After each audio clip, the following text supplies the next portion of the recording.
Today, Senator Ted Cruz, he asked the FBI very important questions about that day. Their answers, or lack thereof, are very telling. Take a look. How many FBI agents or confidential informants actively participated in the events of January 6th? Sir, I'm sure you can appreciate that I can't go into the specifics of sources and methods. Did any FBI agents or confidential informants actively participate in the events of January 6th? Yes or no? Sir, I can't answer that. Did any FBI agents or confidential informants commit crimes of violence on January 6th? I can't answer that, sir. Did any FBI agents or FBI informants actively encourage and incite crimes of violence on January 6th?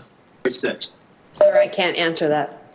Ms. Sandburn, a lot of Americans are concerned that the federal government deliberately encouraged illegal and violent conduct on January 6th. My question to you, and this is not an ordinary law enforcement question, this is a question of public accountability.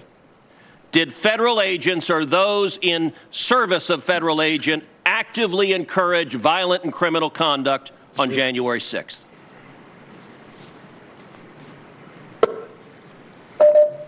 Not to my knowledge, sir. Here with more is Texas Senator Ted Cruz himself. Senator, what an exchange that was. Okay, so the FBI, this is the executive assistant director, says, I can't answer that. We can't reveal sources and methods.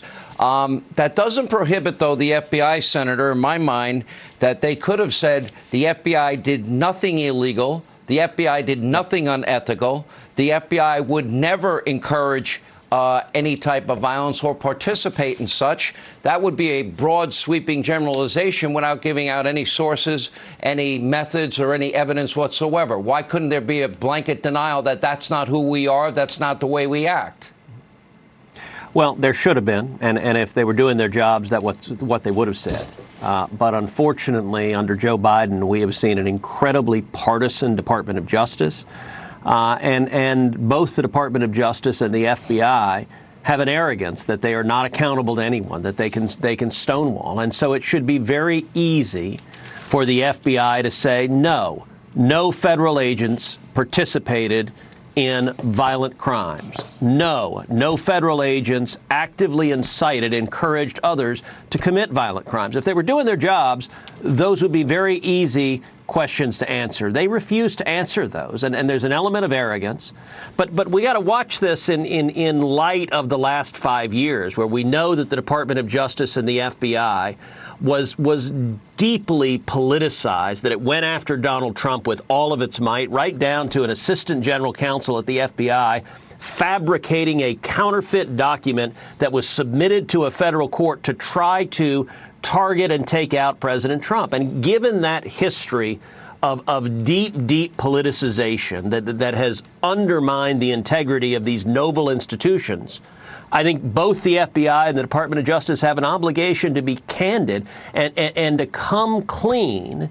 And in that same hearing, I asked that FBI official, I asked her about one individual in particular, Ray Epps. There have been a lot of videos online of Ray Epps. Ray Epps was there on January 5th, on January 6th. There are videos of him urging the crowd, saying we should go to the Capitol, but not just go to the Capitol.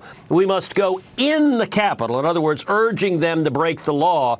And he keeps saying, in the Capitol, in the Capitol. And the entire crowd starts chanting, Fed, Fed, Fed, Fed. It's a very puzzling and disturbing video.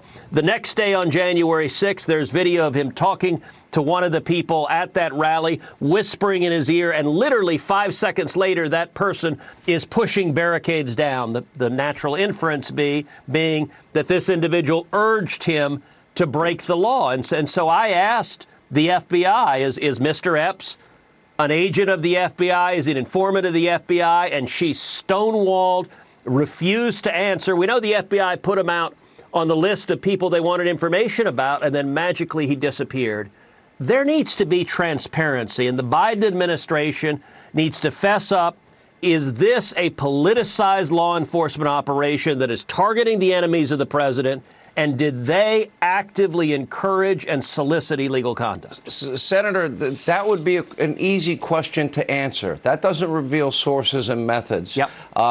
And with all that videotape evidence that you mentioned there, that would be somebody that would be a leader and agitator in something that can never happen again. Just like the riots in the summer of 2020 can never happen again. I'd like to see that committee formed.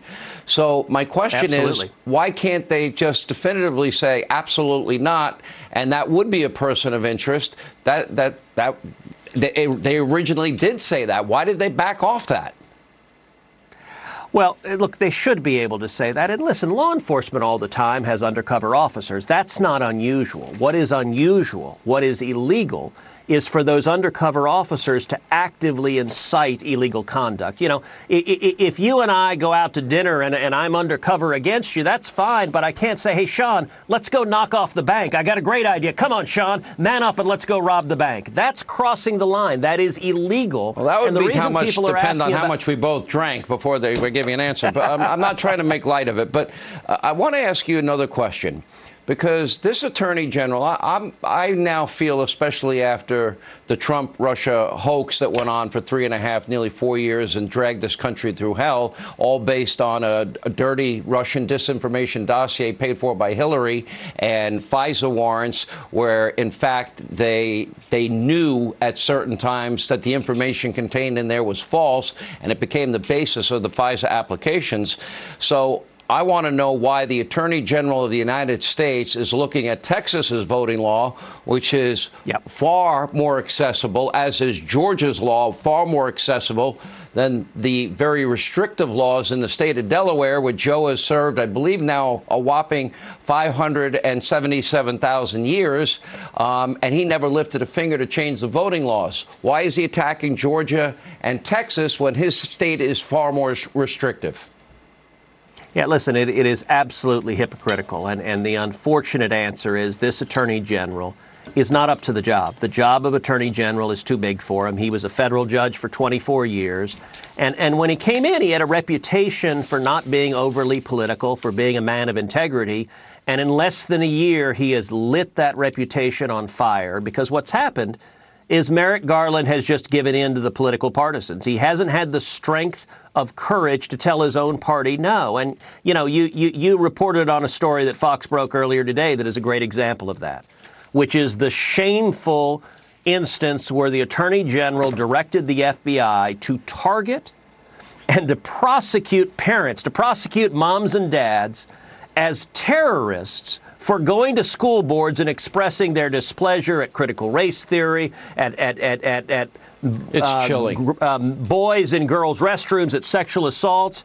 And what Fox broke today is that originated, we know it came from a letter from the National Association of School Boards, but we now know the idea for the letter came from the Biden administration, Biden's Secretary of Education. So you literally have a Biden cabinet member telling a left-wing group, hey, lobby the Biden administration so that we can investigate mom and dad as terrorists. It's an absolute political abuse of power, and the Attorney General should be ashamed that he's not upholding the integrity of the Department of Justice. I would agree. Senator Ted Cruz, thank you.